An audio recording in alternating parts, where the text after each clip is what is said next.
Thank you for listening to the BJJ Brick Podcast. We'll be bringing you Brazilian Jiu-Jitsu and good times. We hope to flatten your Jiu-Jitsu learning curve, help you get the most out of your grappling ability, and meet your goals both on and off the mat. Welcome back to the BJJ Brick Podcast. This is episode 282. Today we're talking about Jiu-Jitsu Big and Small. My name is Byron. I'm here with my good buddies Joe and Gary. Joe, how's it going? It's going good. You know, this episode is sort of like the 8 is bookmarked between a 2 and a 2. Like Gary and I, we both have 2 nipples. Byron, how about you? Right in there at the 8 mark. And Gary, how are you doing, my man? You know, I'm doing good. You know, this episode we're going to talk about big and small jiu-jitsu, but we can also talk about big and small other stuff like nipples. Sometimes some people have 3. Sometimes they have a minor surgery and make it smaller and only have 2.1. So how do you feel about that, Byron? I feel like immediately I have to do some explaining. If you are, this is your first episode, welcome to the show. We're going to talk about jiu-jitsu and have a great time doing it. If you listened to last week's episode, a lot of this is making sense. Gary and Joe locked me out of the studio and recorded a show without me. Or possibly my schedule didn't line up very well and they had to record without me. I loved the episode. It was great. But they did tell a little bit of information about me having a extra nipple, or 2 or 8. I guess it would be 6 if I have 8 total, and how that was going.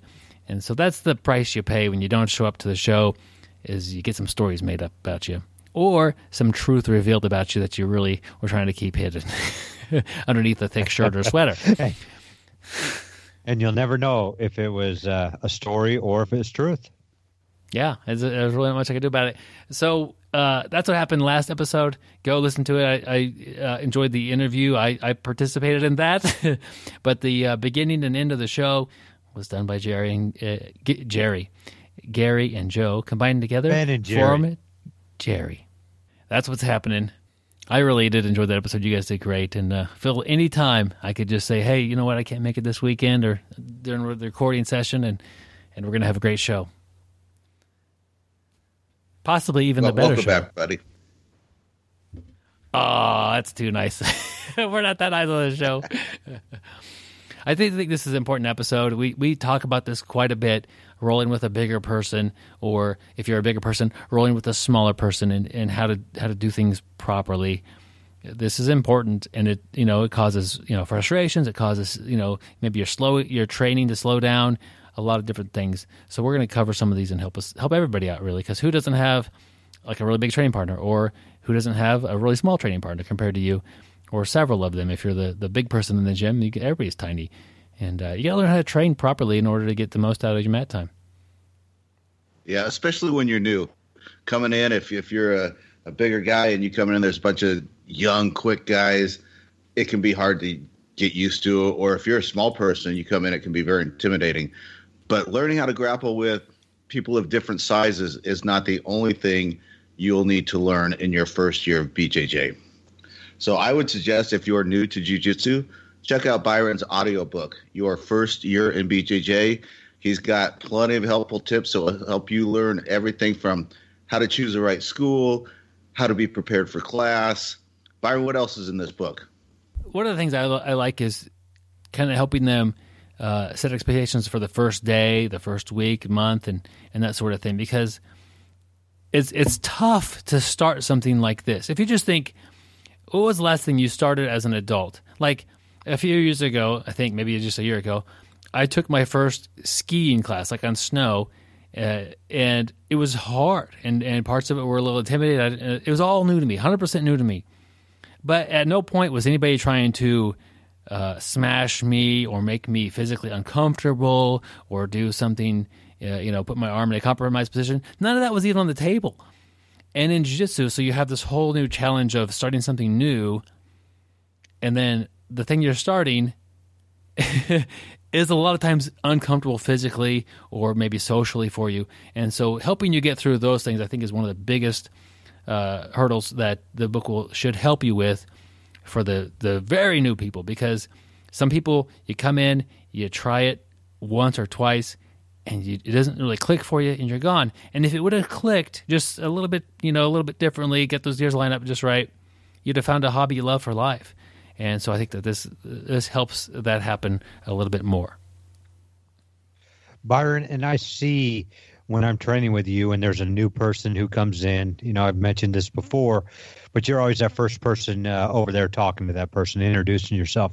But I always hear you talk about what to expect. And, I've even seen you talk to people getting ready to go to their first class, and you tell them what to expect, what to bring.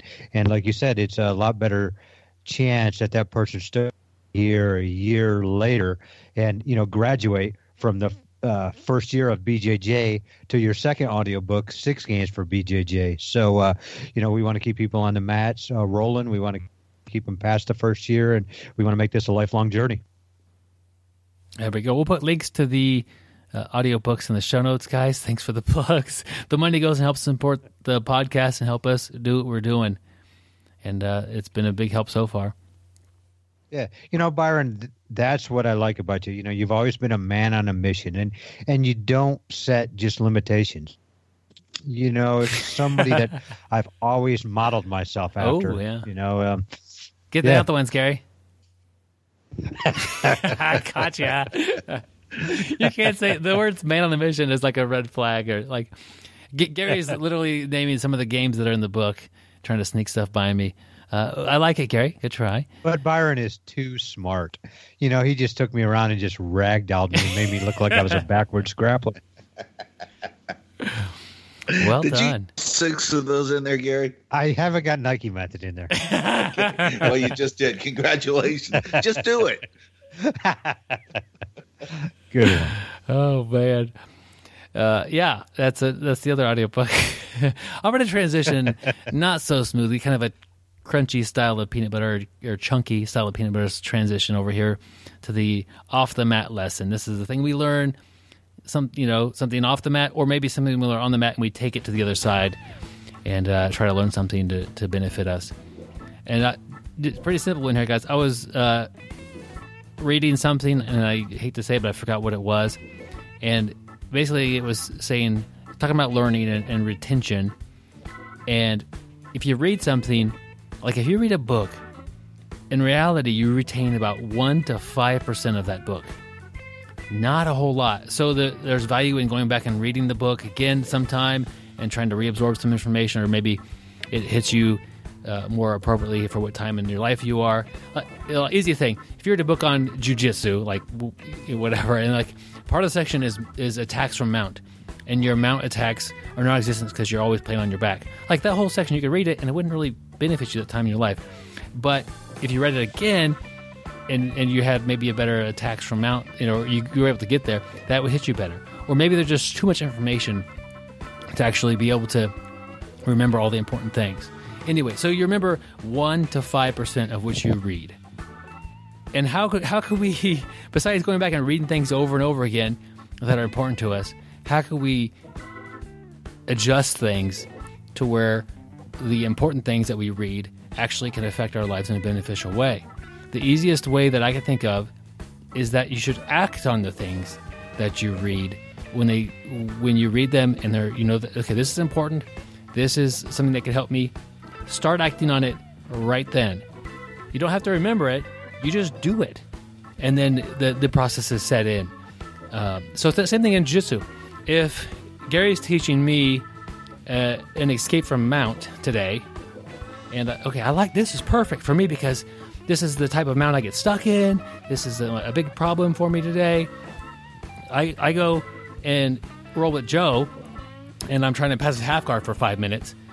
Okay, that's fine. And I go roll with Gary, and playing in his he's always wearing the gi, so we're playing spider guard for 5 minutes. I didn't remember to do any of what Gary showed me. So if you learn something that seems to be valuable, think of it like, in reality, there's like a 1 to 5% chance I'll remember this.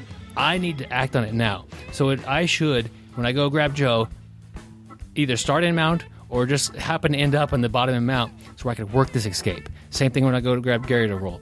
I need to get there in these positions. When you learn a new technique in class, you don't always have to go try to train it in every rolling session, but if it feels like something that would be good for you, you should definitely test it out while you're live rolling, if you can. First of all, I had never had any clue when you're talking about reading a book that you only retain 1 to 5%. I would have thought it would have been much higher than that. Well, it was particularly about think. me and my memory. Okay. No. I'm probably more like a 0 to 4%. But I do like it that you're trying to get those percentages up higher. And one way to get the percentage up higher is just do it. The Nike method. Hey, Joe, I got it in there. There you go. But Joe, Gary, I wanted... You got it in there twice. Yeah, that's what she said. But hey, I wanted to talk about what you were just saying there. You were talking about just go out and do it. Practice it. You're going to retain it better. Like you said, don't do it just every time, but make sure you're actually working it. And Friday night, I just happened to be going through my feed on Facebook, and I saw a video, and I don't remember who it was by, just a little short video. And normally I like the longer videos that go in depth, but this was a real quick video, maybe a minute or two. And it just talked about Gordon Ryan's back control, about how he rolls to the underhook side. And I'm always the guy, I roll to the top hook side, overhook side, I guess, the choking side. But, I kind of thought it was unique when I was watching a way to roll one way and a trap the top arm. And so I rolled Saturday for 2 hours, and I probably took the back and rolled to the underhook side that I never rolled to, probably a good 50 times. And telling you, that move was working for me, and just going over and over and over it again just made a big difference in my game. I would let it go, and then I would get us in a scramble position, and I just kept trying to go for the back. And as soon as and probably for the last half hour, my training partner and I, we just started on each other's back too. So I got a lot of practice with it, but I think I really retained a lot of it just by doing what you said there, Byron. If you would have watched that or read about that, and then watched 5 other videos or read 5 other articles or whatever, you probably would have forgot it. It's gone. Yep, it's gone. This is a great life lesson. I love the idea that, we just don't retain everything, whether it's what we read or what we hear or what we see, we just don't retain everything. And I like the idea of trying to figure out as many ways as you can to reinforce the things that you learn. And, I've always heard that teaching something is a great way for you to learn it better or to cement it in. And that's something I always encourage people to do. If you go to a seminar, first thing you do when you get back on the mat, when you go back to your home school, find a friend that you think would benefit from what you learned and say, hey, let me show you what I learned from this seminar. And that way you're sharing the information with your friend, which is a great thing, but it also reinforces everything that you learned at that seminar. Joe, that's a great trick also, and I found that has helped me get better at it. Same thing, like you said, teaching it. Byron, going back to your 1 and 5%, numbers that you were talking about, and you were talking about, if it's a book or a movie or a DVD, watch it over, instead of just watching it once, you may watch it again. And, that's one thing I do is, not just on the mats, but I'll read a book, 3 or 4 times. It seems like the same books I read, once every year, a book I really like. But it made me start thinking about like my BJJ Fanatics account where, you have a video up there, the videos you've ordered, and it may be a, 4-disc video system that you're watching. And it takes me years, months to get through one of those. I don't just rush all the way through it. Right now I'm working on John Donahue's Enter the Kimura, and I've had it now for a month, and I'm still only on session 2. But even I'm still going back to the first disc and everything of that sort. So I think you made a good point there too. Is read it again, put it away, and the move may not be something that you're working on now, or maybe a little advanced, or not what you're working on at this time, but down the road it's definitely going to come up, and it's something to revisit and go back and learn again. And the part of the problem with this, retaining 1 to 5% may not be a problem at all, but in this day and age, we're hit with so much information, literally as much as you could take in, even just about the topic of jiu-jitsu. You could sit there and take in jiu-jitsu information 24 hours a day and not see anything new. Like, there is so much information out there about jiu-jitsu. So you have to filter that as well. But the thing that I think I got most of it all, when you find something that's good, something that fits you well, not that some stuff is good or bad or whatever, but some stuff, like this Kimura thing Gary's studying, that really isn't my game. So it's going to affect Gary's game in a way more significant manner than it would my game. So he's found something that he could latch onto and work with a lot. So he's going to study that a couple of times more and more. And I think that's the thing, is to be able to identify what is important to study and filter out all the other noise and all the other extra nipples out there. And that's big, because you can't study everything all the time. There's just too much stuff out there.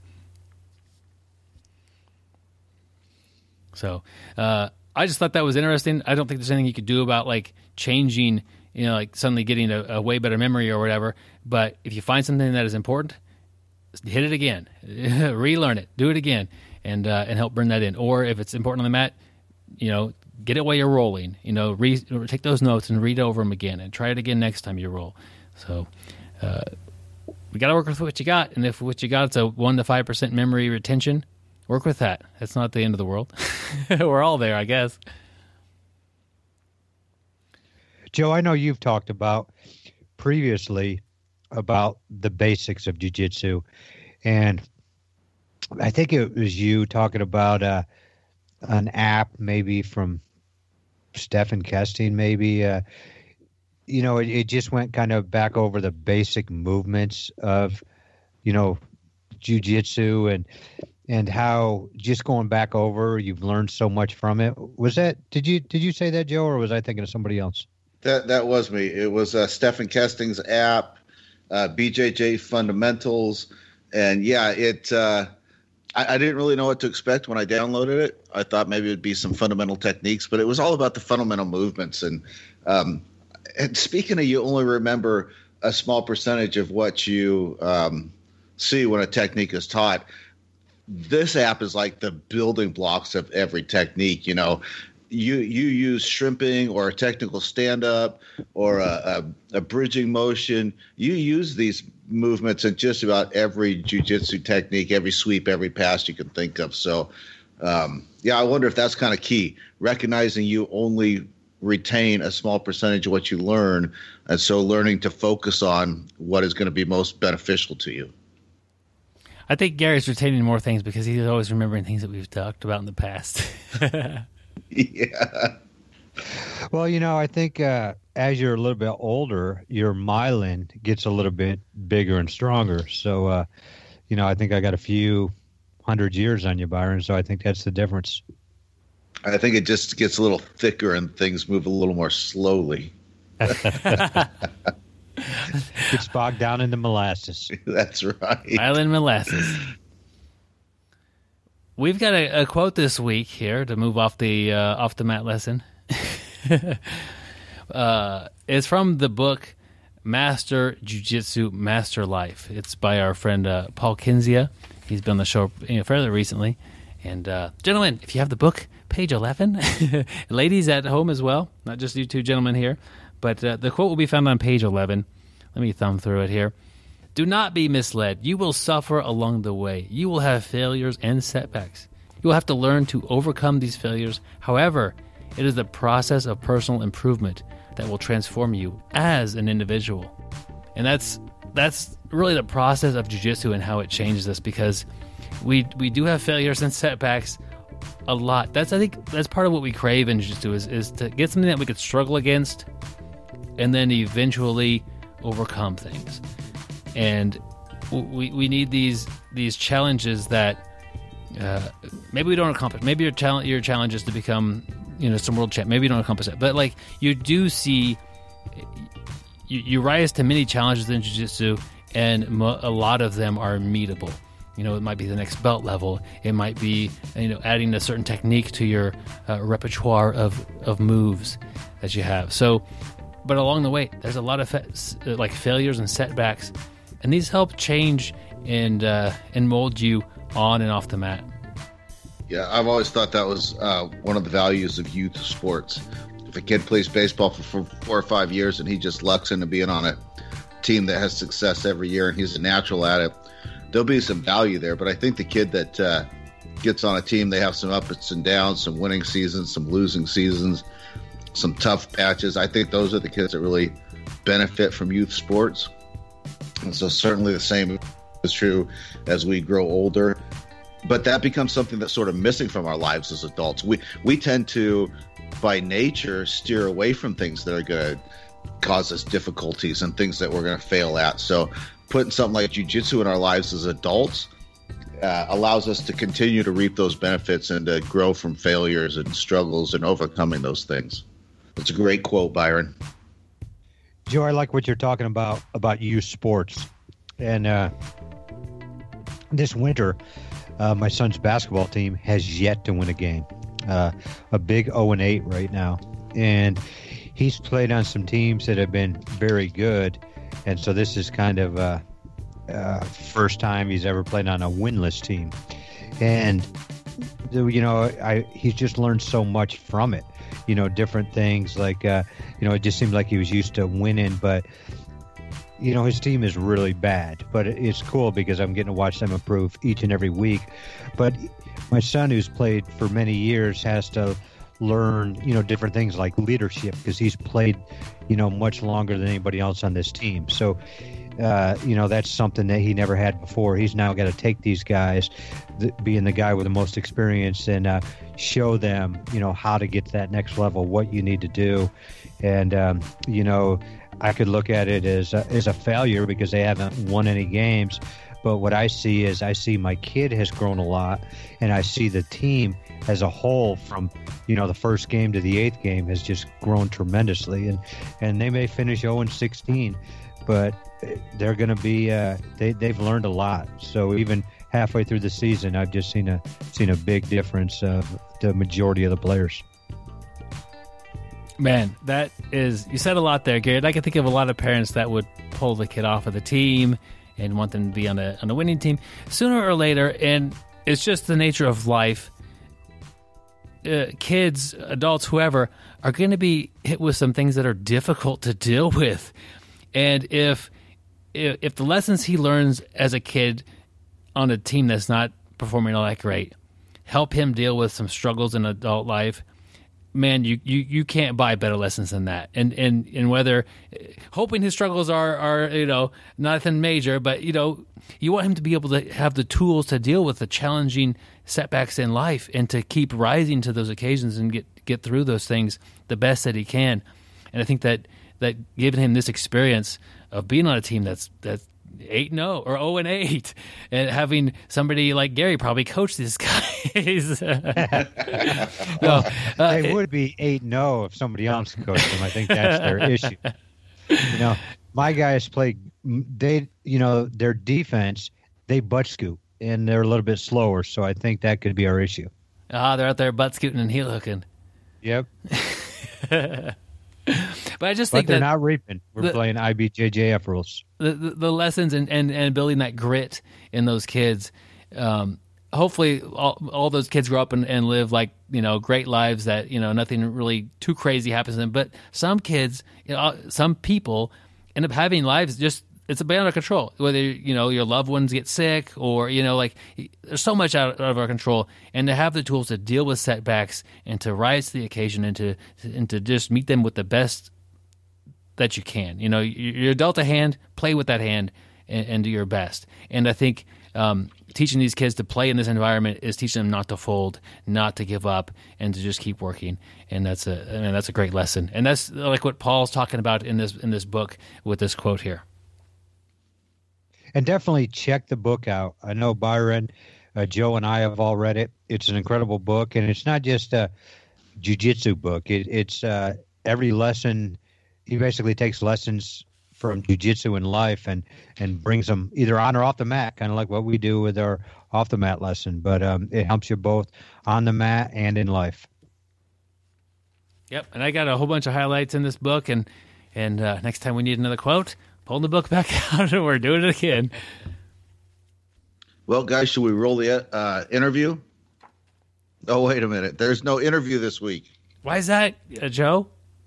This is our topical episode, and this week we will be talking about big and small jiu-jitsu.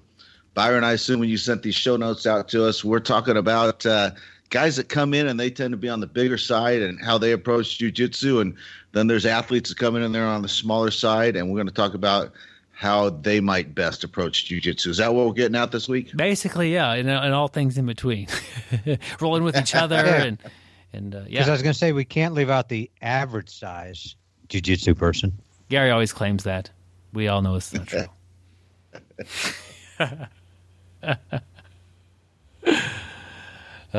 Yeah, good point, Gary. Thank you. I just denying your claim of being an average-sized grappler.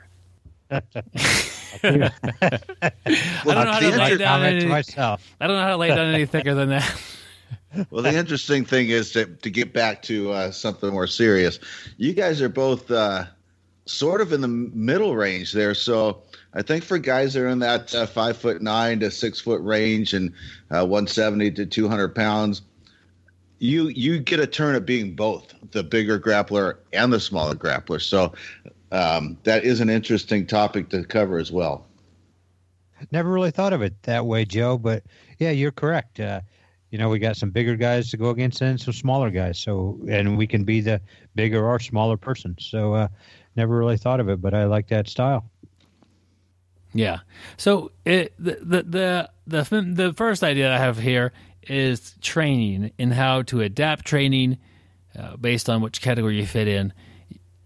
An important thing that we don't always think about on the mats, and some of that depends on the culture of the gym you're at, is that you both should be gaining something from every roll.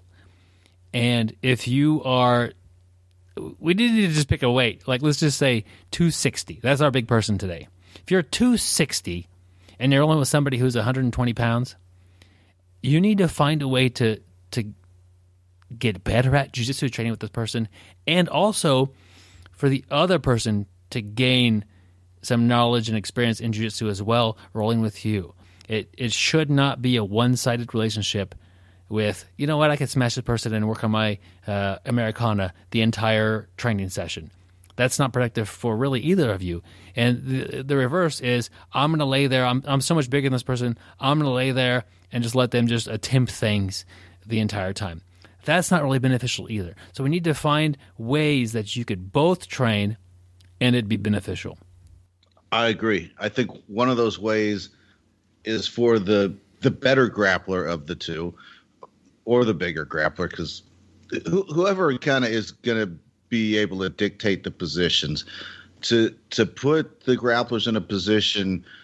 An example would be the bigger guy pulling guard, and then he's going to play guard. He's actually going to work at it. If he gets a sweep, then he's going to give the smaller guy space to get his guard back. He's going to try a pass that maybe is new to him, knowing that he may get swept, and then he ends up back on his back. So I think that's probably the key to doing this, is to for the bigger guy to put himself in a position where he's fighting from a disadvantage, sort of like one of the 6 games of BJJ maybe.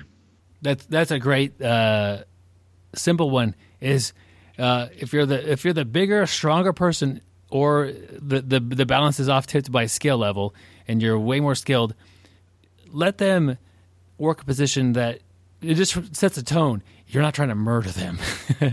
and they may feel that with your guard. But odds are, if you're 260 and you're pulling guard on somebody who's 120, they should feel like you're not trying to just smash them into the mats. Like that, clearly that's probably not what's going on here.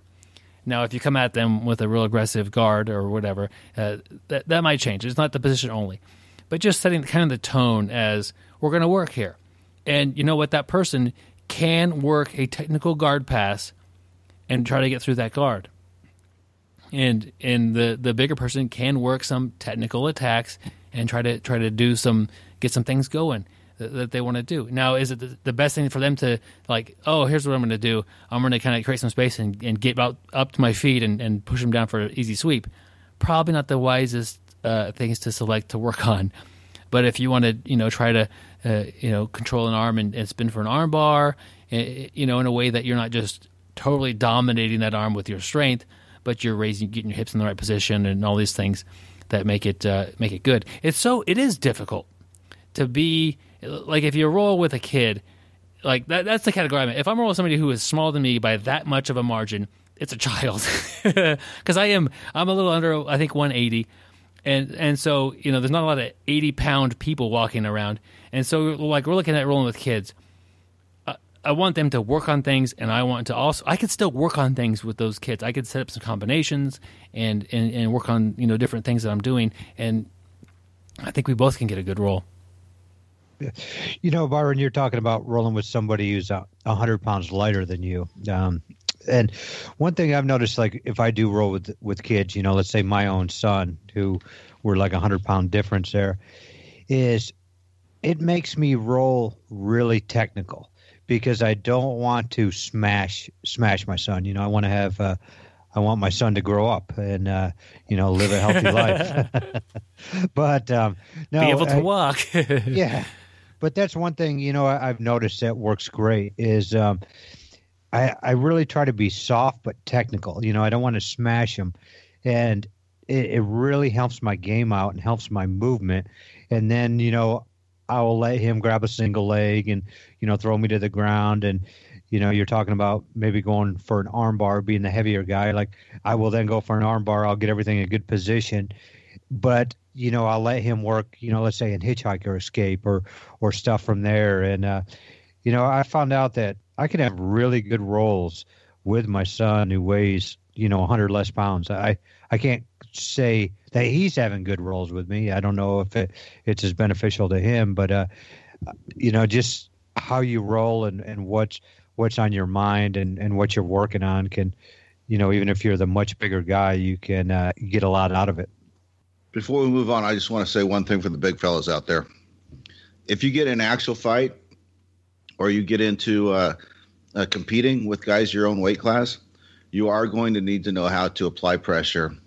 You're going to need to know how to use your size and your strength to pin people to the mats. So if you're 240, 250, you may not have a lot of guys in your gym that are in your weight class.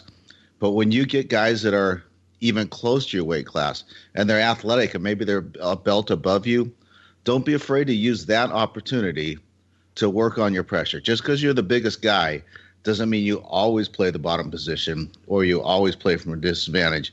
You do need to develop the skill of pinning and controlling your opponents. I do think it is really hard for the bigger guy. The bigger guy is going to come in and people are going to be like, hey, don't use your strength. Don't do this, you're hurting me, so-and-so. And I do think that can limit the bigger guys' growth. They're so afraid of hurting people, so afraid of smashing people, don't want to hear people, oh, you're just bigger than me or you're just using your strength. And I have seen some big guys who don't really have a lot of big guys to roll with, and they're always playing the bottom or, they're playing a really loose, soft game. And then they go to a tournament or somebody their own size comes in and they have major trouble. And so, I don't know, it just seems like it'd be very hard to be the big guy. People like to go out and smash and if you try to smash, people, could get upset or, start complaining, and then it's going to, stall your game. And that's what I like about the points you just gave there, Joe. You can't always be the guy who pulls guard. You can't always be the guy going soft. You have to, work on your pressure, know how to pin somebody down, know how to actually get out from the bottom or sweep people with another guy your same size or heavier on top of you. Yeah, and you're not only benefiting yourself. I walk around 230, which is in that big guy category, especially since I'm not 5'10". And when I roll with guys that are 170, 190, and that, especially if they're younger, I'm 51 years old, I'll roll with them most of the round, and we'll go back and forth, and I won't really use my weight. But at some point, I'll put them on the bottom, and just for a little bit, just for a minute or two, I'll work on pressure. I'll try and see where my pressure is and learn a little about it. But they're also benefiting too, because they're feeling that pressure and they're learning how to create some space and how to breathe and how to be comfortable in that situation. I like what you said there, Joe. I used to have this training partner who would fight MMA at 265, but he would weigh 285 to 300 normally. And I used to train with him a lot. And it really helped me because he would smash me. And, I just looked at it that no matter who I went against, I've already felt probably the most pressure I can feel. Everything else is going to be easy compared to what I went against this person. But, so I think it's good for, you to let that pressure on people, give it to them a little bit. You don't have to kill the person the whole round, but kind of like what you do, give it to them, let them feel it, let them see what they can do. And if you can, get out of the pressure, somebody weighs 230, you're probably going to have a better chance of 160, but it doesn't necessarily go like that because Byron, weighs 160, 170. I don't know what you weigh, Byron, but your pressure feels like you weigh like 487 pounds. I hide the weight well. I also think here's a kind of a good rule to play by if you're a bigger guy and you want to be nice to your opponents. And I try and do this. If I get a top position and I'm using my weight and I'm using my pressure and I'm going for a submission, if I can't get it in 60 seconds, 90 seconds, and all I'm doing is smashing the guy, I'll either relent and give them space to improve their position, or I'll try something else. I'm not just going to continue to smash and chase a submission that obviously they're defending well. And that's when I think you get to the point where neither of us are getting much out of the round. I like that, Joe. And I do the same thing with like chokes. If I'm trying to choke and Joe, I've got you locked up in a darce and I feel like, okay, this is in, and 20 seconds goes by, 30 seconds goes by. Usually I'll like, it's not in like I thought it was. I usually let go, and I say, hey, man, I'm sorry. I thought that was in a lot tighter than it was. I didn't mean to crank on your neck or face for that long. Like, if it's not going to work, like, you should move on, And I think that for the smaller grapplers, you might look at the bigger grapplers and think, like, it's frustrating to always roll with these big people. It's just jiu-jitsu is easier for them, and it's they could just kind of force things through sometimes. And in reality, I think a lot of times jiu-jitsu is harder for them to learn because they have to, because they are kind of cheating some of the systems sometimes. And like, as far as technically against somebody their own size and strength, they might be learning a little slower than the people who get to roll with stronger people all the time. Like, if everybody you rolled with was 20% stronger than you all the time, your technique would be better. You would be probably a little quicker. Like a lot of things would boost. Just imagine the reverse. Everybody you rolled with was 20% smaller and weaker than you. That's going to introduce some problems to your rolling. And so you've got to, as a larger grapplers, you've got to find ways to get that good training. And a lot of it is how you treat your training partners and how they feel. If you're there, standing there at 260, and everybody pairs off, and you're standing there by yourself as the odd man out. Okay, that happens to everybody. It happens again and again. Like, it's a regular thing. You know what? Maybe people aren't really wanting to roll with you because you're probably rolling a bit too hard. And, like, you could say, yeah, toughen up, guys, whatever. But the reality is you're missing rounds because you're using too much of your weight. You're not maybe they don't feel safe rolling with you. That's a big thing for me. If I don't feel safe rolling with somebody, I don't roll with them. And unfortunately, at Fox, everybody who I train with at Fox, everybody who's a member at Fox Fitness, I feel safe rolling with them. And that's I'm glad I could say that. But if I don't feel safe with them, I tell them, I feel like you're a little reckless sometimes with your training partner's safety or whatever, and that sort of thing. But that's a different conversation. Yeah. But I don't know. It's you have to fight that balance of you don't want to train with somebody and feel like and them to just know that you're just not even trying. Like that's also kind of rude. I roll with a guy who's 260 and he's just lackadaisical about it. He's bored. There's like he's not even trying. He's not killing me. I'm doing all the offense, but he's really just there just for me. Like that's not what you want to do either. You want to have fun back and forth rolls regardless of what you're up against, skill level or size level. That's what we're here for. That's good stuff.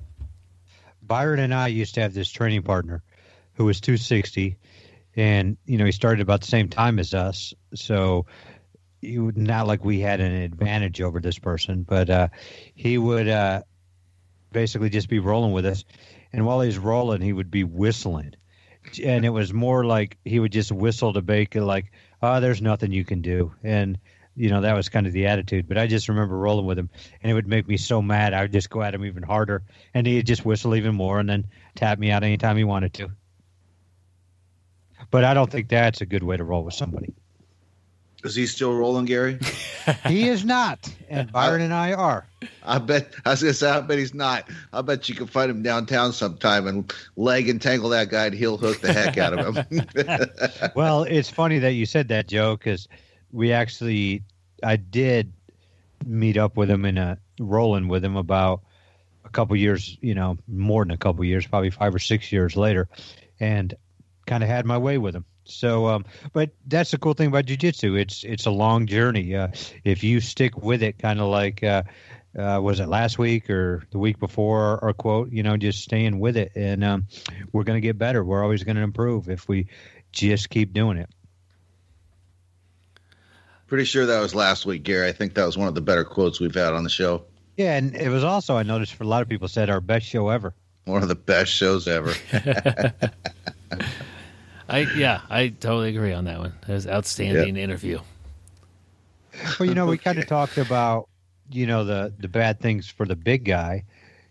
What about the small guy? Like, what are, some things we hear about the small people or stuff that's against them, going into the practice room? It seems like the table is set for the smaller grappler to just get like supercharged training. Like all your training partners are bigger and stronger than you. Like that should be an environment where you're having to usually use technique. And if you could walk into one of the rooms where everybody's 20% stronger or 20% weaker than you, you should pick the stronger room most of the time, because that's just an environment where you're going to be pushed more. But it could be frustrating being the smaller grappler consistently and just having to, I'm 100 pounds less, or it could even be like 10 or 15 pounds less. It doesn't always, the size, it doesn't matter where it tips. When it tips, and the person feels a lot stronger and heavier than you. I know guys my own size that feel like they're a lot stronger than me, and it's just like, man, he might as well be heavier because we grapple like he is. But so the numbers don't really matter. But when you're only somebody who can control things, dictate things, and use strength as an answer to solve a lot of problems, that gets frustrating. And so just I acknowledge that. Like if it's frustrating doing jiu-jitsu because everybody seems stronger than you, that is frustrating. There are answers to this, but I think it's one of those things that it feels good to hear it say. Like hear it be said, that sucks. That's frustrating. You're going to have to work really hard to get this to work, and that guy is getting it to work on you, and he just saw it today. That's annoying. And just part of that growth thing that we're talking about. You're going to have setbacks. You're going to have failures. Learn from them and try to grow and be better. But I think just having like that ear to talk to or say, hey, man, this sucks. Like these techniques are hard for me to do because everybody's stronger than me. We hear those complaints. It's like that thing when you call like a complaint line or you call customer service and you want to complain to somebody and they just listen to you and you vent for a minute and you feel better.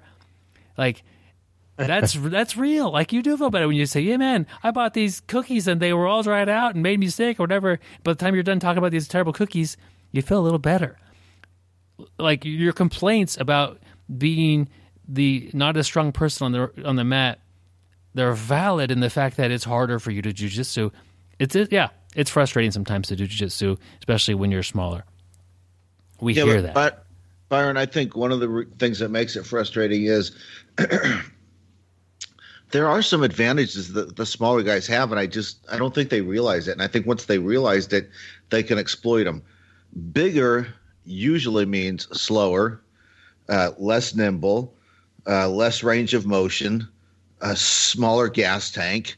I mean, there are some things about being the bigger guy that are not necessarily advantageous. And I think for the little guys, once they start to figure that out, then the tables start to turn a little bit and things start to become equal. So for you little guys out there, trust me, you are faster than me. If you see my back, you can take it. If you see an inch of space, you can move inside of it. And I think once you start to realize those things, then things start to equalize a little bit.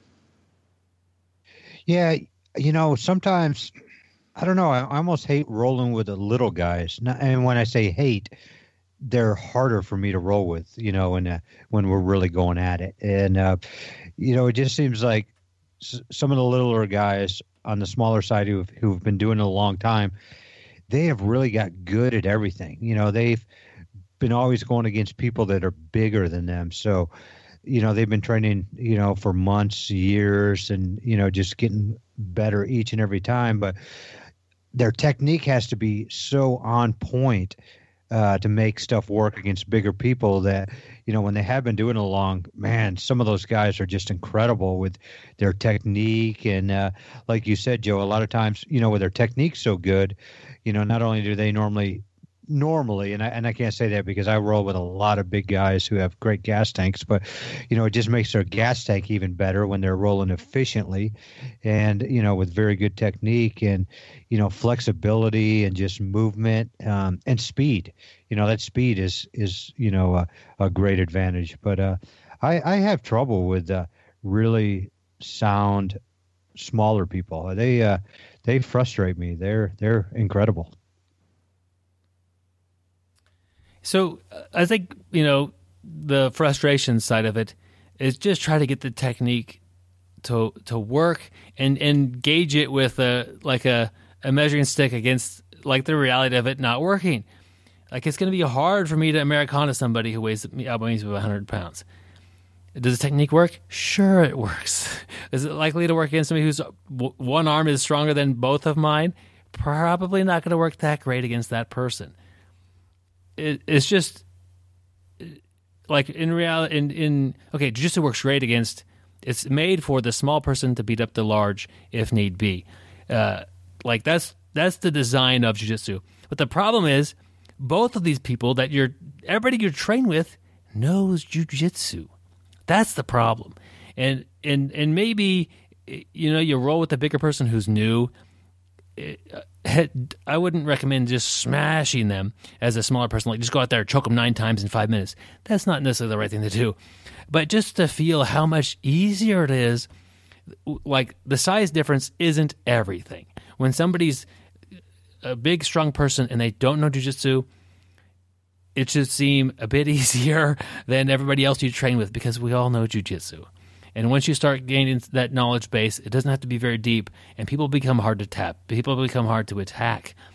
And just to get the occasional person who's pretty big and not all that skilled, and, hey, the sweeps are working pretty good. This person really doesn't have a base. Could you believe how easy to sweep this big guy or, take his back or whatever? And I think I was talking with my wife about the size, strong versus the not-so-strong grapplers. And sometimes she gets frustrated. She'll see a technique and think, that technique is basically engineered for somebody who's stronger than the other person, and that's going to help that technique work a lot. And I can't say that that's sure, some techniques work that way, not all. And she's got a really good omoplata. That doesn't need size or strength to pull off omoplata. I like her having a great omoplata. That's a great tool for her to have. Same thing with her guillotines. They're really good. She doesn't need to be real strong to do a good guillotine. But there are some techniques that she doesn't really focus on. And when we go to class and the technique is like a strong person technique, it kind of bothers her like this ain't gonna be anything good for me. But you're still learning about jiu-jitsu. You're still increasing that knowledge base. You're still learning about that technique. It may not be something that you're applying to everybody, but there's a good chance it'll be applied to you someday, and to see it from both sides of the table is also important. Yeah, that's equally as true from the big guy standpoint. There's tons of techniques that bigger guys see, and they're like, yeah, I'm not going to be able to pull that off. And honestly, you can sort of just half-ass it through the rest of that class when they're doing the teaching the technique and you're drilling it, because you think I'm never going to incorporate this in my game. But if you take that route, you're doing yourself a disservice, because just learning the technique and going through the motions, even if it's not something you put into your game, you're still developing good movement. And like you said, Byron, you're learning about the technique, because you're bound to get caught in it from the other end someday. So don't ever just kind of go through the motions and half-ass it through a technique because you don't think it's going to fit in your game. There's always value into studying and learning that technique. Joe, great advice. I have been guilty of that myself when I first started. I remember when I first started, I didn't like to play off my back, and being a little bit older when I first started, I just thought stuff like inverting and triangles off my back would never, really be my game. And I just remember learning a triangle for the very first time. I'd been training maybe a month, and I just remember telling myself, this move will never be my move. It's I'm on my back, I'm throwing my legs in the air, I'm trapping somebody's head. This just doesn't seem like an older individual move. And, I did what you said. I kind of went at a half, speed, and really didn't put a lot of into it. And, never became my move. About a year into, I really started, we started learning, learning again. It came back around in the curriculum. And, at that point, it started becoming a move. My attitude was different at that point. When I was young and didn't really know what I was doing, I thought some moves were going to be good for me, some weren't. But just about everything I've ever said that I couldn't do, it's become a move of mine. And I just think if we say that this is a big person's or a small person's move, and, let's say we're on the extreme, either really big or really small, and we don't learn that move, we're just suffering. And anytime we put a limitation in our mind that this isn't going to be our move, I think, it's going to, our learning will suffer. Yeah, and I found that all my coaches, they kind of almost enjoy the challenge. I'll say, man, I'm not being able to get my foot in there. I can't get the right angle. And they'll come over and they'll kind of troubleshoot, and they'll be like, well, try shrimping out just a little bit more. Try creating a little more space, or stiff arm them, and they'll puzzle through it, and eventually, like you said, Gary, they'll find a way to make it work for you. Yep. My first instructor, I used to run in that a lot. I'm not a very flexible person either, and it would always seem like, I needed to get a little more space, either like you said, with a stiff arm or shrimp a little bit more. And that solved a lot of problems. But I also like what you said is they would get down there and deconstruct it. And you just talked a little bit ago that by, teaching, you become better at it. So you think about your instructors, by them deconstructing, they're already really high level people. And you're probably thinking they're not learning a ton, teaching a basic class like this, but they are learning a ton, and especially even learning more when they got to deconstruct this to help out Joe, to make sure it works. And, it's just putting more and more knowledge into their head and into your head. Yeah, you got to be pretty good at jiu-jitsu and a pretty good instructor to get anything through this thick skull. So. we already said, both mine and yours, it's like slogging through molasses. Yep.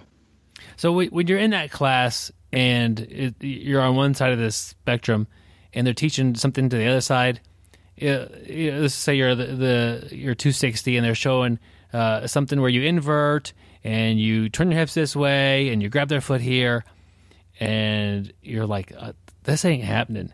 And okay, that might be true. You could troubleshoot it, and you can maybe tweak it work for you a little bit there or whatever. But bare minimum, I don't want you to check out of this class mentally, because you should at least know when I'm rolling with somebody, he's going to invert, he's going to do this, he's going to move the hips like this, and then he's going to be looking to grab my ankle or my gi in this position here. And maybe when he goes to grab your gi, you deny that grip. and the whole thing falls apart. Like, to be able to reverse engineer things is a very good thing to do, or to be able to see the next thing come in a little bit ahead of time. That's really important. And if you just stay ignorant to what they're trying to do because it's not going to be your game, you're going to miss out on some things. The best, like the easiest to explain for me, like how to change a move a little bit based on like the size of the person, is like a standing arm drag. If you're a lot bigger than that person, you arm drag them and they come right to you and you take their back and you didn't have to move. And if you're a lot smaller than the person, you got to get up and move. You got to jump almost around them and take their back while they stand still like a statue almost. And I think that's a real good example. Like, same technique, it just is totally different as far as who's moving based on the size of the people. That's always an example I like to play it throughout there. Yeah, that's a great illustration. That's like watching a 150-pound pit bull and a little chihuahua playing tug of war. They're both doing the same thing. Results are a little different. We've talked a lot about training and getting the most out of that with different size partners. We could also talk about the absolute division in jiu-jitsu. And that's a little different than training, because you enter something like this for a challenge and you want to do well. It's wise to expect to kind of see where you're at on the spectrum and to adjust things accordingly. If you're 140 pounds and you just dominate your 140-pound division with a series of techniques that's designed to take these guys apart, those same techniques might not work real well against somebody who's got you by 100 pounds. So you need to make a few adjustments when you enter something like this. And on the other hand, I've talked to lots of guys who, like the bigger guys, they work a lot on their takedowns because they really want to fight for that top control and they want to get those 2 points from starting. And you work with a smaller guy, a lot of times they just pull guard on you, and so a large percentage of your training of working these takedowns just got taken off the table, and it's not even relevant right now because the smaller grappler pulled guard, and you just 30% of your training is doing nothing for you in this match. And you got somebody who comes at you with speed and aggression with their guard that you're not used to, and flexibility, and they're in these different techniques that you maybe have been ignoring in class. And so it's just it's absolute division is a fun one to watch, but as a competitor, you're going to have to really rely on your training partners and be in those matches, or be in those training matches. You know what I'm saying? Where, I'm rolling with the big guy today, and I want him to roll pretty hard with me, and we'll see what we can tweak from there. Training safely, but if he gets me in a spot, he can smash me. I don't want to get smashed for 5 minutes. Maybe we can say, hey, I made some mistakes. Let's restart. Let's reboot this computer and see how I could avoid him passing my guard, or how I could take his back a little quicker, or something like that. But you need to train to deal with these opponents of different sizes. Yeah, and it's not infrequent. Every now and then you see a really small guys winning the absolute divisions at major tournaments. So for you little guys out there, it is more than possible. Yeah, and even the big guys in the absolute tournament, it's a lot of guts. And let me just put it this way, is the big guys, first of all, everybody's against you. Everybody always wants the little guy to win. And then secondly, everybody's expecting you to win. The little guy is not expected to win, even though, like you said, Joe, it does happen. But most of the time, everybody's like, oh, the big guy should win and this and that. So, even just being a big guy and stepping out there and going against these smaller people when, all the pressure's on your back, everybody's expecting you to win. So, and that not only, it just gets you that mental toughness that's, not just going to help you in jiu-jitsu, but in life. It's everything stacked against you with the crowd wise. Yeah, I've done numerous interviews. I can't think of anybody's name off the top of my head, but where the person has won some absolute divisions and they're on the lighter end of the spectrum, and it's like they go out there and they've got nothing to lose. They're going to go have a good hard roll and try to play the game the best that they can, and they do well. Compared to their own division, they're expected to win.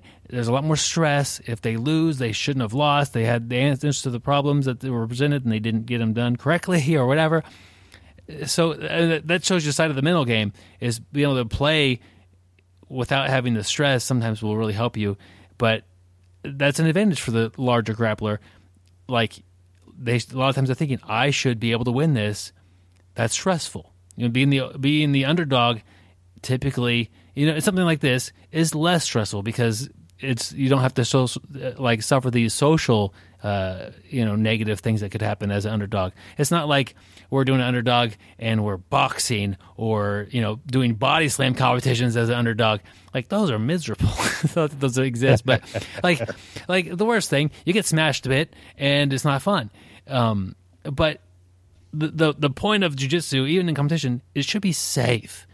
Like you shouldn't, like if you feel like you're going to get hurt, hey, that's good enough, man. Even in competition, you want to be able to compete next month or the month after that, and you shouldn't be going home too busted up. Yeah, I think you've interviewed Brandon Mullins before, and he's a smaller guy. Yeah, he's had some success in some open divisions before. And in fact, he's got a whole DVD series on how to beat the bigger, stronger opponent. So if you're a smaller guy out there and you're not familiar with Brandon Mullins, look him up and look up his series on how to defeat the bigger, stronger opponent. Yeah, that's a great resource. My personal favorite thing when rolling with somebody who's a lot bigger and stronger, and I'm actually we're getting a good roll in. We're not just playing around. I want to do well. They want to do well. It's a competitive role. I want to be on their back. That's the spot I feel that their size or power advantage plays the least role is when I get their back. Do you guys have a favorite spot to be, or maybe a spot where somebody who's smaller than you gets to and it's the most frustrating spot? Well, Byron, you're talking about being on the back with a big guy. And the big guy I was talking about rolling with before. Yeah. And I actually stopped getting on his back. He was so strong a lot of times, if I had him on his back as his legs were, sitting out in front of me, he would end up somehow on all fours. And next thing you know, you would just roll over a shoulder. And it would be like a steamroller, laying asphalt. And, I started getting to that point, for safety reasons, I just like to either go butterfly or a half guard. I just felt, those are, two guards I'm very comfortable with. But it just, I don't know, I think half guard, especially if I use my frames, allows me to keep space when I'm feeling threatened. And then I can also sneak up and waist grab when I'm feeling, and getting close when I feel like I've found a way to, to close the distance. But yeah, everybody tells me the back, but I guess I've had such bad experiences and felt like I almost got killed a couple times. I've kind of stayed away from the back. Yeah, as a bigger guy, I don't fear the little guy getting on my back all that much. I generally try and just put my weight on him and hand fight. And so far, knock on wood, I've had some success defending against back attacks. But I hate the open guard. For when a little guy's got me in an open guard, I can't get around, I can't get past, I can't smash. I mean, those guys that are real flexible, real mobile, and quick. That drives me nuts. That's good to know. Work out some things. And part of it is going to come to what you're comfortable doing. And, Gary is wanting to play half guard with somebody who's bigger and stronger than him. To me, that's a bad idea. I don't want to play half guard with that person because I'm going to lose my underhook game. They're going to end up smashing me. I'm going to have a bad time. But, Byron, let's go back to you're going to get smashed. And Joe, you kind of talked about this.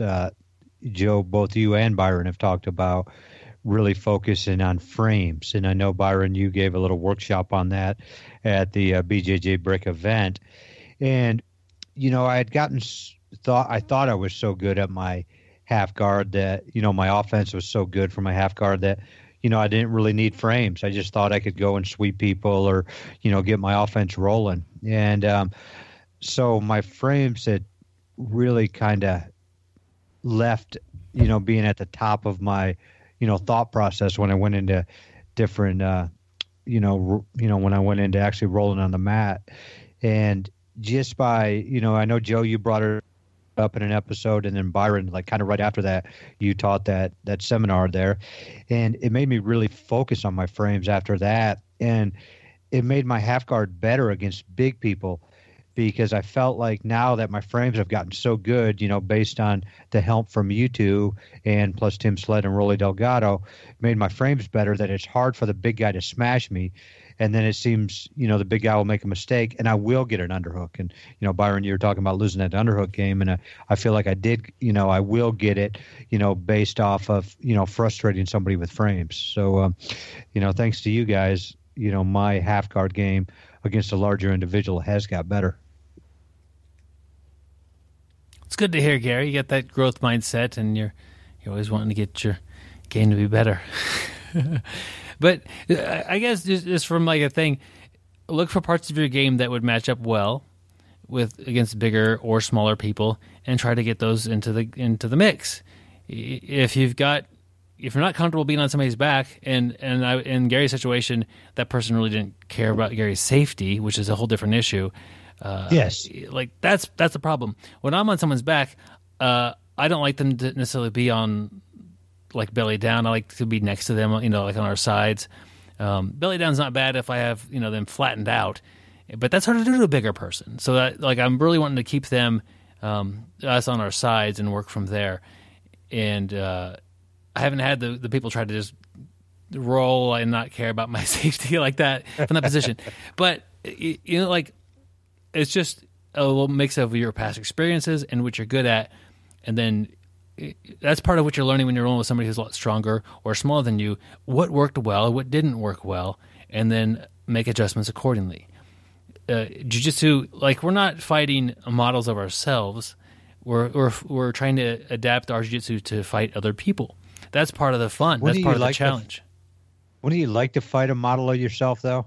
Yeah, but I would like to, roll with myself from a year ago and 2 years ago and 3 years ago. I think that'd be cool. But sorry, I took us off topic. The thing about those Garys is they keep getting more and more handsome.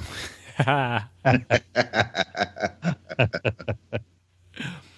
would be an interesting concept we can't really just like mess with. But your jiu-jitsu is trying to match up against other people's jiu-jitsus, and even if you're the same size and weight and strength, even, you're good at different things. And so a lot of times it's just solving a puzzle, or it's like this puzzle does not fit well against that puzzle, you don't do well. It's not always like fire puts out water, and rock paper scissors type of a matchup where this beats that every time and that beats that every time. It's like a complicated puzzle you're trying to solve, and definitely size and strength and speed and stamina all these take a factor and affect the results, but not any one of them is the answer to everything. And I think it's a big boost for jiu-jitsu in general. So Gary and I had this guy. He mentioned him already. It's kind of funny. We keep talking, but we're pretty new at jiu-jitsu. This guy smashes. He whistles. He's not even trying. He's killing us. And then, wouldn't you know it, Jason Bircher, we'll name drop when it's a positive thing, comes in town, and he's a purple belt at the time. And which was unheard of. He taps this guy out easily. It's just tap here, tap over there. We don't have to get a guillotine. There's a guillotine over there. Armbar for you. No problem. And when I saw that, I was like, okay, jiu-jitsu does work. I just haven't got the level he's at now. And I think that was a good confidence boost. Yeah, I remember, Byron, you've brought this up many times. I remember you talking about it and just the awe. And the thing is, I missed it. I was there that day, but I must have been rolling and really wasn't watching it, because I remember how you told so much about it. And, just little things like that can keep people in jiu-jitsu. And it's not like you're just wanting to watch that guy get beat up. You just see how much you still have to learn. And I mean, Jason's not a big guy, and Jason just toyed with this person. And, you know, I just remember you were like, man, I can't wait till I can get to that level. And the great thing is, Byron's still saying that to the same day. I can't wait till I get to Jason's level, because Jason's getting better every day. Byron's getting better every day. Everybody who's training is getting better every day. It's the person who dropped off that isn't getting better. And so this is just something, it's a lifelong sport that we're always going to be a better version of ourselves. Yeah, that's funny. You missed it, Gary, and I don't think that was like a pivotal moment for me. Pivotal.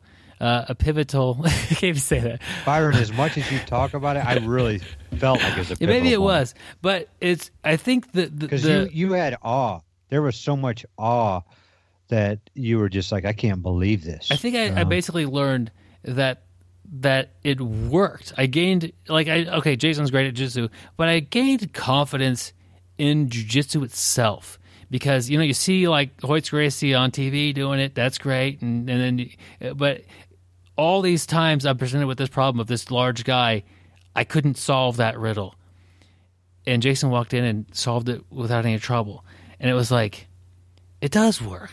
Like if I keep at this, it'll work for me too. And I think that's something that you should realize, even if you don't see that example, that you know what, the big guy in your class that just annihilates you every day in training, like Kyotera would just destroy that guy. His 140-pound frame or however much he weighs, he would just annihilate him, and they wouldn't have any trouble with it. Now, whether that's frustrating or a cool thing, I think that's a really cool thing about jiu-jitsu. It's just he's dedicated his life to learning, and he's one of the best jiu-jitsu people out there. But it's just, it works. You have to have the right strategy and the right techniques behind it, but it can work. Keep working at it. And that might help you with some of your frustrations. Byron, listen to you ramble. I mean, listen to you talk there. Ramble is the key word. Ramble is accurate. Something just occurred to me that I never really thought about before. But imagine if you went golfing on a regular basis, like you went once a month, went the same course every month with your friends. But in between times when you went, they made the distance between the tee and the green just a little bit longer, and they put in just a few more sand traps. They made the greens just a little faster. They increased the level of difficulty a little bit each time. So you're golfing every month, year after year, you're getting better, but your score never changes. Imagine how frustrating that would be. And to an extent, that's how jiu-jitsu That's jiu-jitsu. is. Yeah, because it's not a static thing like golf where the course is the same week after week. Everybody that you're rolling with is getting better every week as well. So it can be very difficult in jiu-jitsu to see the progress that you're making. That's completely off topic, but I like it. No, Joe, yeah, I've never thought of it that way, but that is what jiu-jitsu is. So, I mean, nothing's ever the same. Even if you go against the same person every day, let's just say no other variables change. That person's learning stuff. When you get done with your roll, that person, I can tell you just about all of us do this. Let's say me and Joe roll for 2 hours, and when we're done, we shake hands and say, hey, Joe, I'll see you tomorrow. But while I'm leaving and while I'm at home, I'm thinking about, man, Joe did this to me. What can I do to change that? Is there a way to beat this that Joe does? So, that person's scheming against you. Plus, it's like I'm up to the tee and that guy's throwing golf balls at me. It's just making everything that much tougher. And I love that analogy, Joe. That's jiu-jitsu, to a tee, no pun intended. Good one, Gary. One more thing here on the bigger and smaller grapplers. You could change. So if you are 100 or 260-pound grappler, and some of that's extra, you could lose some weight, and maybe you feel like your stamina's increased, or maybe your mobility's increased, or that like you gain some benefits from dropping a little bit. Same thing on the other side. If you weigh 115 pounds and you're, I don't know, let's just say 6 feet, like you're a pretty lanky guy, pretty skinny, this could change. But you could get up to 300 pounds. Even adding, so like when I went from weighing around 160 to 170, my teammates noticed my strength changed. I didn't change 10 pounds stronger. Yeah. People were saying, "Man, you feel like you're a lot stronger." Like these numbers are just numbers, and they're dials you could change. None of them are set in stone. And if you want to gain, a few pounds of muscle, it isn't that hard. And now to gain 40 pounds of muscle and to go from like a lightweight to a heavyweight, that's a whole different project. But to gain, hit the weights a couple times a week and change your diet, that's not that difficult. And it would definitely tilt the scale back, or maybe push you from one end of the spectrum towards the middle of that spectrum. If your goal is to win an absolute division and you're 140, maybe at 155 it's quite a bit easier. I don't know where that scale tips and it makes a big factor, but like these numbers change and you can control them. And like we're at the end of the year, and a lot of people listen to this at the beginning of the next year. This is a great time to make these changes in your life, just because it's a reminder that the time ticks by. These things, usually you're headed one way or the other, which direction you want to head. If you're tired of being the small person on the mats, put together a workout routine and gain a few pounds of muscle. If you're tired of being tired every time you roll for 5 minutes and you feel like, people are just intimidated from rolling with you because you're, so much bigger and than everybody, maybe losing some weight if you have some extra isn't a bad plan. So I think that the problem is we kind of think of ourselves as I'm the small grappler. That's what I am. Or I'm the big guy in class. And that's okay. But if you don't like that, you could change it. Yeah, Byron, I think my New Year's goal for the upcoming year, I'm going to try to gain 110 pounds. Dang it. I think that's going to be my goal. I'm going to say this right now. This whole episode just backfired. And I'm going to roll with you a lot. Well, I'm going to backpedal here and just say that, Gary mostly uses strength anyway, and that's why he's such a good grappler. But, let's go back to strength or whatever. You ever notice, like, it's not a compliment in jiu-jitsu if you tell somebody, man, you're strong. And, people take that as, oh, man, you're basically saying I don't have the technique. And kind of weird in, jiu-jitsu that way. So, agreed. I do give it as a genuine compliment if I say, hey, you've got strong hands, or man, your legs are really strong. Like if you pick a part of it that they're actually like using well, and it seems like to me more times than not it's the hands. Like I can't break someone's grip. That's a genuine compliment. It's not. I'm not complaining about their lack of technique. It's like, man, you got good, strong hands. Yeah. Well, Byron, I like that you said that, because I actually gave a compliment to somebody who was really technical but really strong. Just all over. Like, he'd grab me or whatever, and I was like, man, this dude is strong. And when we were done, we slapped hands or whatever, and I was like, man, you're really strong. And I saw the kind of look, and I was like, no, I didn't mean it that way. But I like what you say, say why you're really strong. Your grip is really strong. Your legs are, really strong or something of that sort. I like that. Yep. And nobody ever tells the limber guy, don't use your flexibility. Yeah. Or the fast guy, don't be quick. Yeah. So or the guy with great cardio. Please gas out quick. Yeah, I rolled with a kid, I guess it was a week or so ago, and he was doing a scissor sweep, and he pulled it off, well, one time really well. He made a couple other attempts.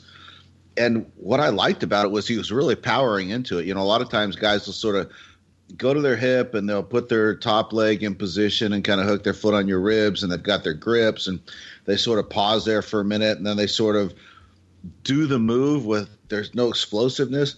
Man, this guy, like when he was setting it up, as he's getting in position, instead of pausing right at that moment, he would just explode. And I mean, like put me on my back. And, I made sure to told him afterwards that is great technique. That's not using your strength as in just muscling through something, but you're a big, strong guy and you're exploding at exactly the right time.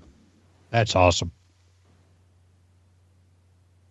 Yeah, no, I guess no. When a compliment's actually a compliment, and when if you're the big guy and everybody complains about you being strong, maybe those are actual complaints and not compliments. You see like a pretty person. I notice more females, but we'll put like a picture on Facebook, and everybody, okay, we get it, you're pretty. like that's a compliment. It depends on the person and who's saying that. You know what I mean? Like, yeah, we get it, you're strong.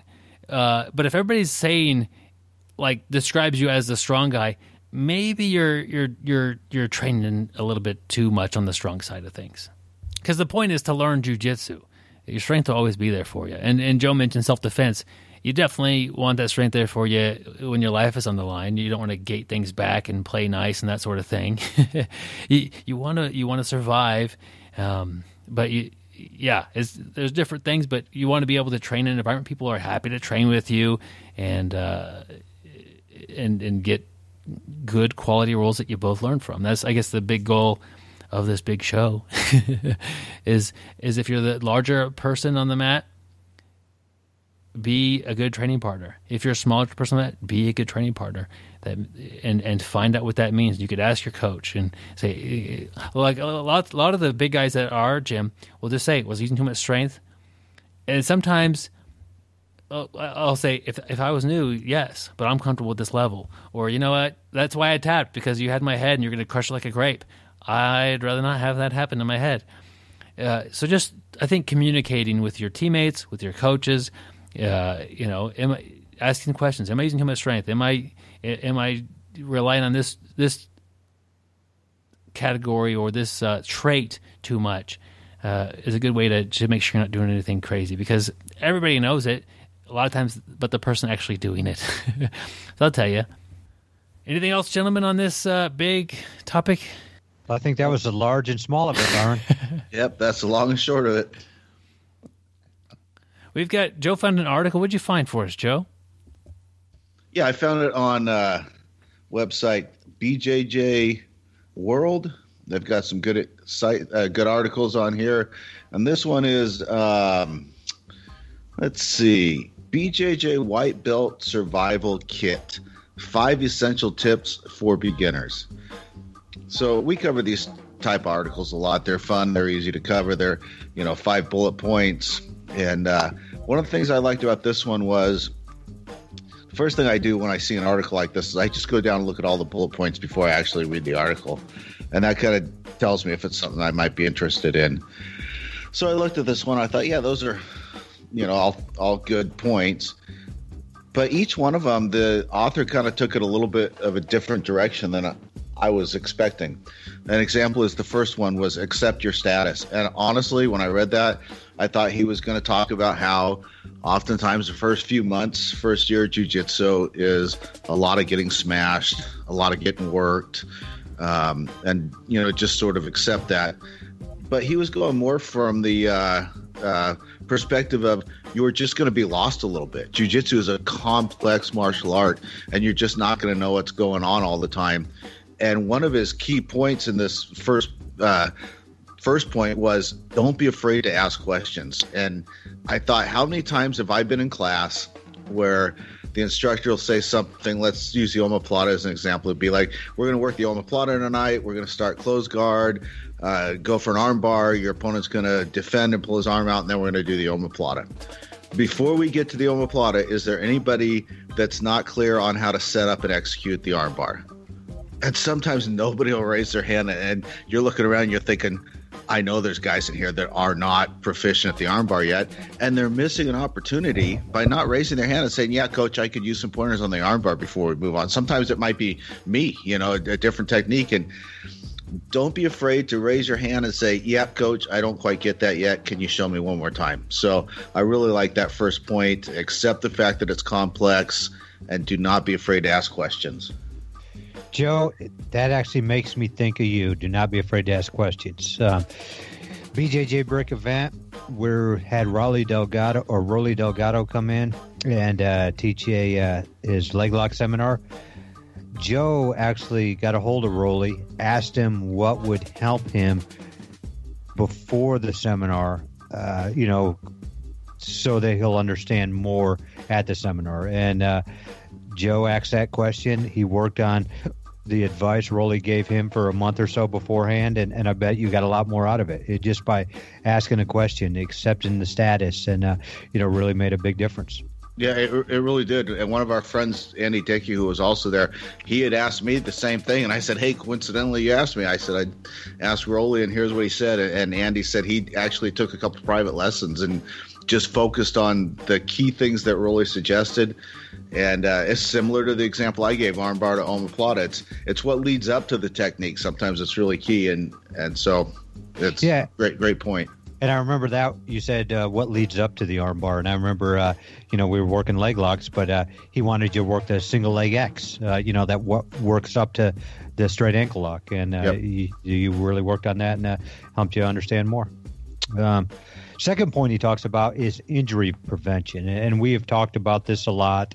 First of all, we can't learn, if we're injured, and so. Tapping is a good thing. And I'll tell you, when I first started, Byron and I started together, and I've told this story many times. Byron's learning curve was a lot better than mine when we first started. I wasn't a great student. Byron was. Byron had got one real good move right off the bat, and he would always armbar me from the guard. And I would not tap as soon as I should. And, that basically stalled my progress a little bit. I mean, think about it. Tapping is good. As the author says, a tap gives you a direct way out and allows you to regroup and consider. That is how we're going to learn injury-free. And, if I'm injured, by not tapping, I'm not doing myself any service or my teammates, because they need me in there also to learn. But another way to stall your progress is being the class spaz. And, if you're that guy who's kneeing people in the face all the time, that's going to make people avoid you. And as we all know, we can't train by ourselves and get any good. So injury prevention is a big thing to learn there as a white belt. Yeah, it's definitely one of the biggest reasons why people stop going to jiu-jitsu. They get hurt, and nobody wants to do something that, like, hey, let's check this out, see if it's cool for me. Oh, wait, I got hurt. That's a pretty big negative. You've got to learn how to train safely. What drives me nuts is it's always new people who tap really soft. Like they don't really want to admit, like, yeah, okay, let's tap. Like, that's a conversation every time that happens to me. If I roll with somebody and they're like soft tapping me, and like it's questionable whether, like, what's going on here, I'll say, hey man, this is your safety on the line, and I don't want to hurt you. I need to know if you want me to stop doing this technique. Like, usually it'll be a choke versus something that's a little more like damaging to like a limb. But if you're soft tapping on a choke, tap. If you want to, you should be wanting this to stop right now. And so when you decide to tap, make sure I feel it, and prefer, don't tap on the mat, tap on me if at all possible. If you could say tap, that's perfectly fine too. You definitely want me to stop doing what I'm doing. I know what I'm doing, and I know you're close.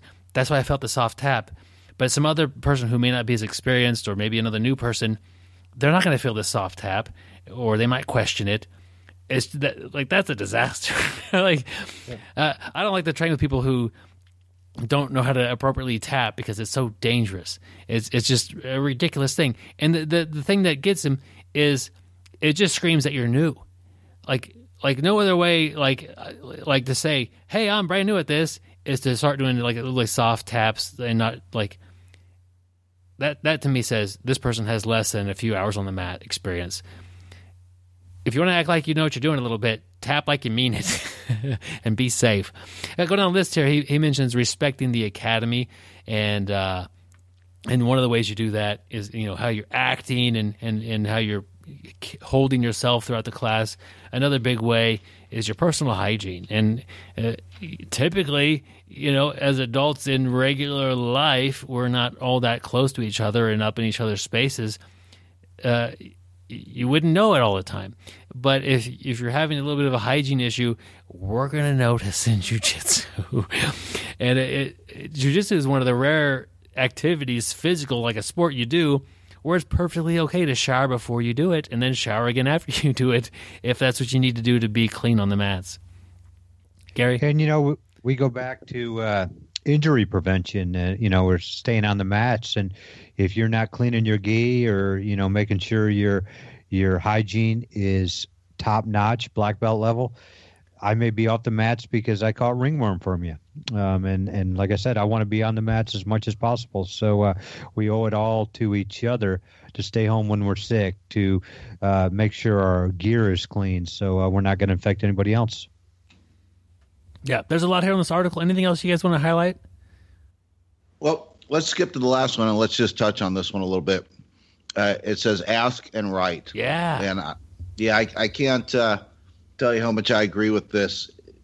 Everybody does it differently, but the more you can kind of document your training, write down what you're learning, what your goals are, I think the better it is for your experience and your learning curve. So whether you do a journal, whether you have an app on your phone where you keep track of things, the more you write down, the better. And, of course, don't be afraid to ask questions.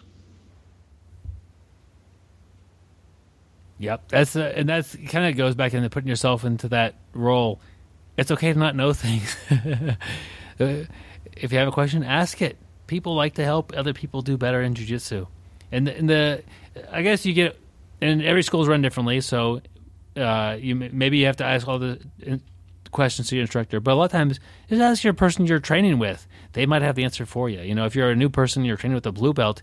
Blue belts know a ton about jiu-jitsu. Well, how am I doing this right? They should be helping you. And there's so many resources on the mat.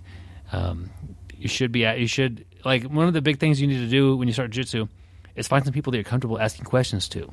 Find people who make you feel like you don't want to feel like an idiot when you ask a question. So if I ask Joe a question and he's like, "Oh, that's easy, just do this," or "You should have learned that a long time ago." I asked Gary the same question. He's like, "Oh, yeah, good question. I'll show you this." Okay, Gary's my guy I'm going to ask questions to. It's a process I had to learn, but once you find these people, they're your resource. Use them and ask those questions. So, yeah. That was a good article, Joe. It was. Thanks. It's nice to stumble on things like that now. It sounds like you wrote it. Nope. It's nice to find those things. BJJ World is a informative site, so go there and check it out, guys. Speaking of questions, Gary, I got a question for you. Yeah. Yes, sir. Yeah. So let me say, first of all, I really appreciate it when you put the extra work in and you write an audiobook that coincides with the show. And I appreciate that. So tell us about I always try to make the show a little bit better. Yeah, tell us about your upcoming audiobook that you're working on. Good things come in small packages. I guess you know a thing or two about small packages. So tell us about your new book, Gary. Yeah, well, like they say, good things come in small packages. And, who says that? Come on, Gary, really, who says that? I've heard that one, and I've heard it's not the size of your wand, it's the amount of magic in your wand. So, I've heard stuff like that all my life. That's Harry Potter 101. Yeah. But, I've already came out with this basically audiobook, 4 or 5 years ago. But what I've done in this one is good things come in small packages. But if you see the back, big packages are preferred, is what the back of the book says. And what we're talking about here is, first of all, we talk about the benefits of having a small package, which there are none. So, Gary, you're losing this, man. You're losing the anonymity of the topic. Money comes in a small package.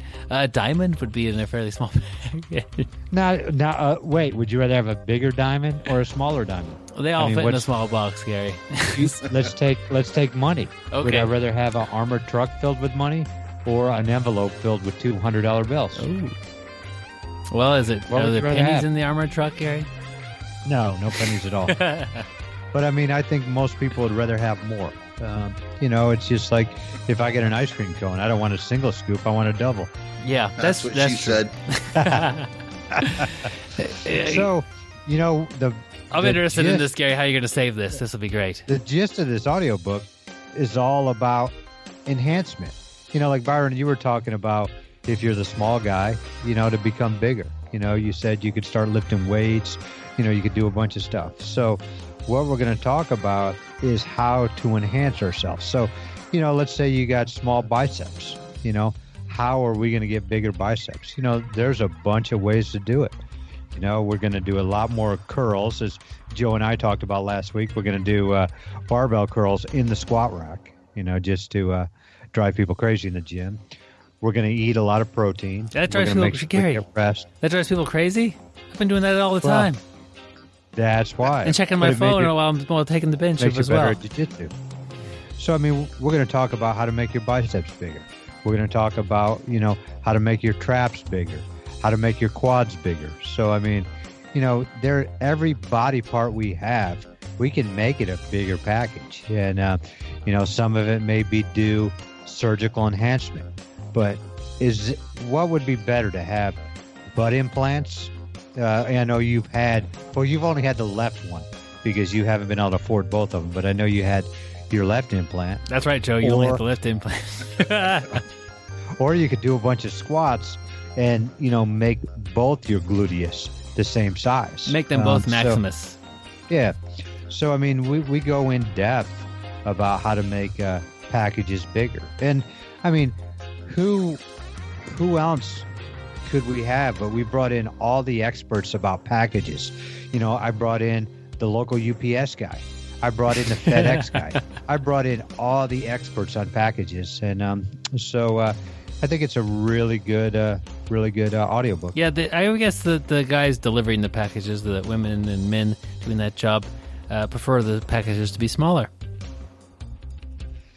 Though, that's what a slacker would say, Byron. That's where I'm like at. Joe, let's say it's Joe and I. We want the bigger package. And the reason we want the bigger package, it's going to make us stronger. As we're hauling, 50-pound packages, we're going to get stronger in our back, in our core, in our arms. Byron, you want to walk around with that, puny package. That's true. And that puny package isn't going to make you any better. And so, it gets embarrassing from time to time as well. Kudos to people like Joe and I who really want to haul that bigger package around. Yeah, we're willing to train in the adult class, Byron. Yeah. So that's the first part of Gary's book. He gets into like some technical things in jiu-jitsu, and one of his favorite things to attack is the pinky toe, the smallest package attackable. And he does a toe hold where all the leverage is just slammed onto that little pinky toe, and it's particularly brutal. And he has a few other techniques in the book where he's attacking the smallest. That's going to be terrible as well. Yeah. This is a hard one to work with, Joe. Well, it's definitely hard to work with, and I love to attack that pinky toe. And anybody who tuned in last week, when Joe and I were on, know I have a really hard time attacking Byron's pinky toe because he has web feet. There you go. So, what I do a lot of times if I go with Byron is instead of attacking that toe either straight up or straight down, I pull the toes apart to rip that webbing, and then I attack. So you learn a lot of different things like that, little ways to get around things like web toes, fungal infections, different ways to, attack those toes and stay safe, from the infections, from the web toes. Because I know, Byron, you've had a major problem with chafe feet, fungal infections due to that webbing, because a lot of bacteria gets caught in there. And like I remember one time you even said you found a peanut butter sandwich in the webbing. So there's a lot of stuff that can happen. And, I want to give you all the hints to keep you safe and keep you on the mat. Yeah, you fall asleep at Gary's house one time and you end up with peanut butter sandwich between your toes. I don't know what Gary did, man. Way to turn that back on me. Good. Hey, you know what? This is... this episode, like most episodes, I consider them pretty much evergreen, as in they're not going to really expire. The topics we cover, the people we interview, we talk about things that just aren't about the weekend. But right now, we're at the end of the year, 2018. You could be listening to this in the middle of 2019 or 2020. It doesn't really matter. We do want to say Happy New Year to those of you who are ringing it in as you listen. And Gary mentioned setting a goal and reaching that in the new year. I think that's a great thing to do. But the problem that I always have with New Year's resolutions is people wait to start them. That it's December 28th, and when the new year hits, I'm going to start doing this. If it's important to you, start it now. If it's July or April, it doesn't matter.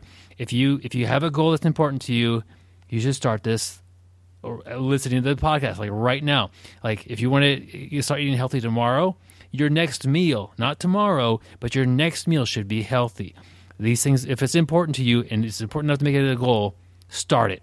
Like that's what's frustrating with me about New Year's resolutions is people will pick out a good one and then they show it disrespect by delaying it.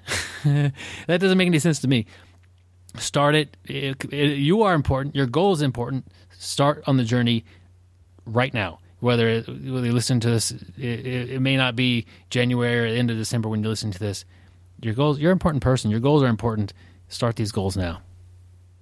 Byron, that's what I really like about you. You treat your resolutions. You put them up there at the top. They're really, really important, and you're going to stick with it, and you're going to do it all the time. And like I know a couple of weeks ago, you told Joe and I that you were going to, check your prostate every day. And I know you've been doing it because I just watched you, right here while we're doing the show. You just checked yourself again. So I know you're doing about every hour. So, basically follow after Byron. He really takes care, he really sticks with his resolutions, and also don't shake his hand. But I didn't wait till the beginning of the year to start my resolution. Yeah, you started as soon as that minute me. As we were talking. Yep. And that to me is the big one for New Year's is start it now. And it also goes to that first thing of you remember 1 to 5% of the stuff you learn or you read or whatever. So if it's important, try it right now. There's no better time. I also want to throw out our Patreon supporters. They mean a ton to us, so thank you guys.